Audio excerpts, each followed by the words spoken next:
पहलवान बजरंग पुनिया और विनेश फोगाट को बड़ी राहत मिली। बजरंग पुनिया और विनेश फोगाट को एशियन गेम्स ट्रायल से छूट मिलेगी, ये बड़ी खबर है। और अब ये राहत, हालांकि कल ही ये खबर आ गई थी, लेकिन इसके बाद जो विवाद शुरू हुआ है वो भी आज लगातार सुर्खियों में बना हुआ है।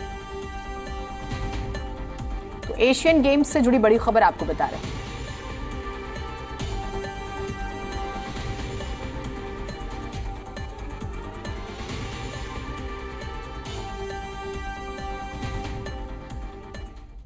तो आप जानते हैं एशियन गेम्स सर पर है। उधर योगेश्वर दत्त ने ट्वीट करके अपनी नाराजगी जाहिर की। योगेश्वर दत्त ने ट्वीट करके कहा, कुश्ती की एडहॉक कमेटी का गठन कुश्ती के विकास के लिए किया गया था, ना कि भेदभाव के लिए।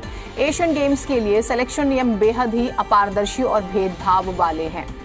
यानी कि जिस तरह से इन्हें छूट मिली इन दो खिलाड़ियों को, योगेश्वर दत्त ने इस पर सवाल उठा दिए हैं और जिक्र किया है भेदभाव का और अपारदर्शी। प्रॉपर एक लेटर जो है वो भी नजर आ रहा है। तो ये विवाद, आप ये मान लीजिए कि कुश्ती के पहलवानों के बीच में ही कुश्ती अब शुरू हो चुकी है, सियासी कुश्ती आप इसे कह सकते हैं। तो ये पूरी चयन प्रक्रिया पर योगेश्वर दत्त ने सवाल उठाए हैं।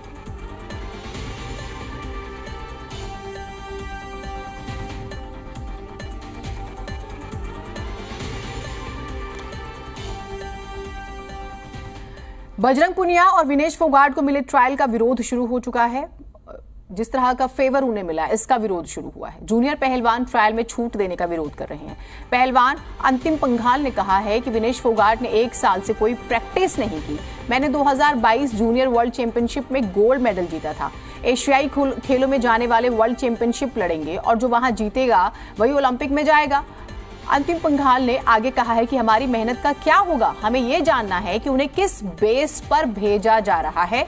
पहलवान विशाल कालीरमन ने भी विरोध किया, कहा है कि मैं 65 किलोग्राम से कम वर्ग में खेलता हूं और एशियाई खेलों के लिए बजरंग पुनिया को बिना किसी ट्रायल के सीधे एंट्री दी जा रही है। वो 1 साल से धरना दे रहे थे जबकि हम प्रैक्टिस कर रहे थे। कम से कम ट्रायल तो होना ही चाहिए, नहीं तो हम कोर्ट जाने को तैयार हैं। विशाल ने कहा कि हम कोर्ट में अपील करेंगे, हम 15 साल से प्रैक्टिस कर रहे हैं। अगर बजरंग पुनिया इनकार करते हैं कि वो एशियाई खेलों में नहीं खेलेंगे तभी किसी और को मौका मिलेगा, तो ये भेदभाव क्यों, ये मूल प्रश्न पूछा जा रहा है खिलाड़ियों की तरफ से।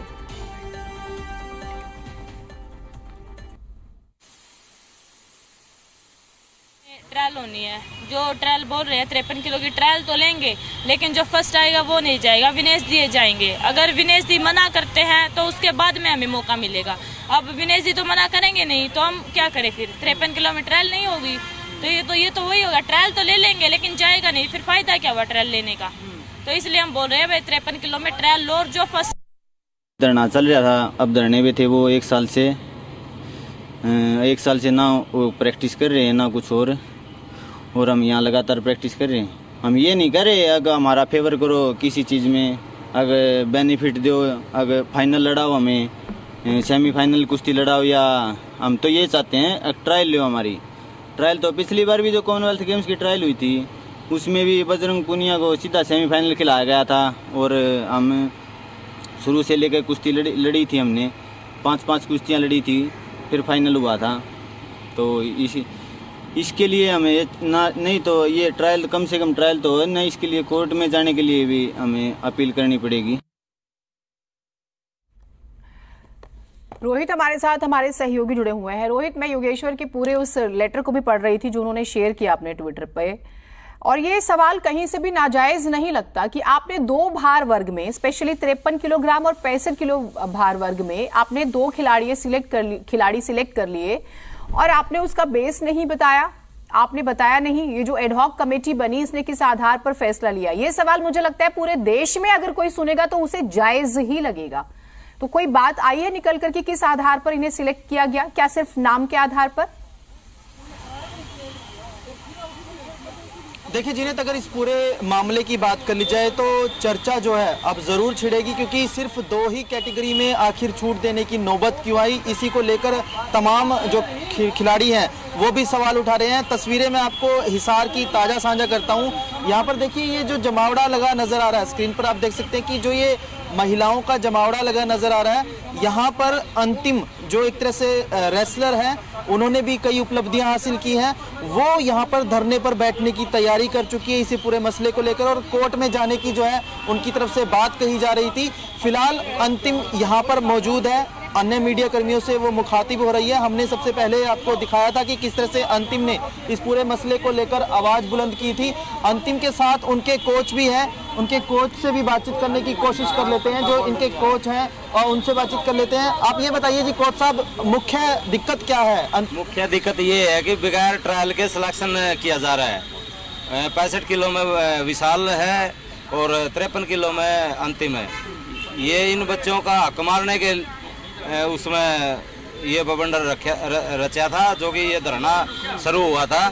इनका मकसद और कुछ नहीं था। अगर जूनियर का फायदा के लिए हम वो कर रहे हैं, अगर हम जूनियर बच्चों को बढ़ावा देंगे, ये ब्रजभूषण ऐसे कर रहा है वैसे कर रहा है, अब पता चला है ये तो खुद की लड़ाई लड़ रहे हैं। ये अंतिम भी दोबारा जुड़े हैं हमारे साथ, अंतिम से भी बातचीत करते हैं। अंतिम, ये पूरा मामला जिस तरह से आपने पहले भी आवाज उठाई, तो अब अगला रूप क्या लेने जा रहा है? कैसे जोड़ेंगे अब और खिलाड़ियों को साथ में?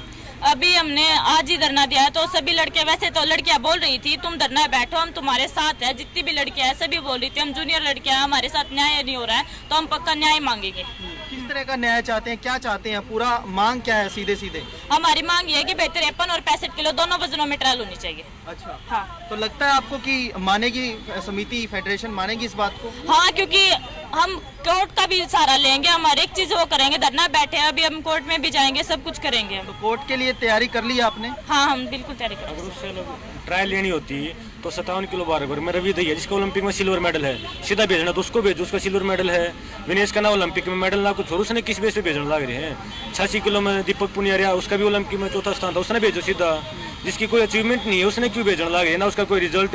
अब सीनियर एशिया में इसका सिल्वर मेडल था, उसने तो पार्टिसिपेट भी ना किया 53 में। तो मतलब ये बहुत बड़ी साजिश है, अपनी लड़ाई लड़नी थी, कुछ भी नहीं था और सिर्फ अपना उल्लू सीधा करना था, और नागा करके वो न कर लिया। तो जीनत, सुना आपने किस तरह से इन्होंने सीधे तौर पर सवाल उठाए हैं। फिलहाल धरना प्रदर्शन इनकी तरफ से किया जाना है, यहाँ पर धरने पर बैठेंगे और साथ ही साथ कोर्ट में भी इस पूरे मसले की पैरवी जो है इनकी तरफ से की जाएगी। एक चीज पूछ लीजिए, यदि संभव है तो क्या इन्होंने एडहॉक कमेटी से बात की? क्योंकि सवालों के घेरे में एडहॉक कमेटी आ रही है और योगेश्वर दत्त जो अपनी बात में कहते हैं वो दो बातें कह रहे हैं। उनका मैंने पूरा लेटर पढ़ा, वो कह रहे हैं कि ना तो ये ट्रांसपेरेंट है, यानी कि ना तो पारदर्शी तरीके से किया गया, और दूसरा ना ही उत्थान वाला है। आप कुश्ती का कोई भला नहीं कर रहे हैं, आप डुबोने की कोशिश कर रहे हैं ऐसा करके। तो पूछे क्या इनकी कमेटी से कोई बात हुई है?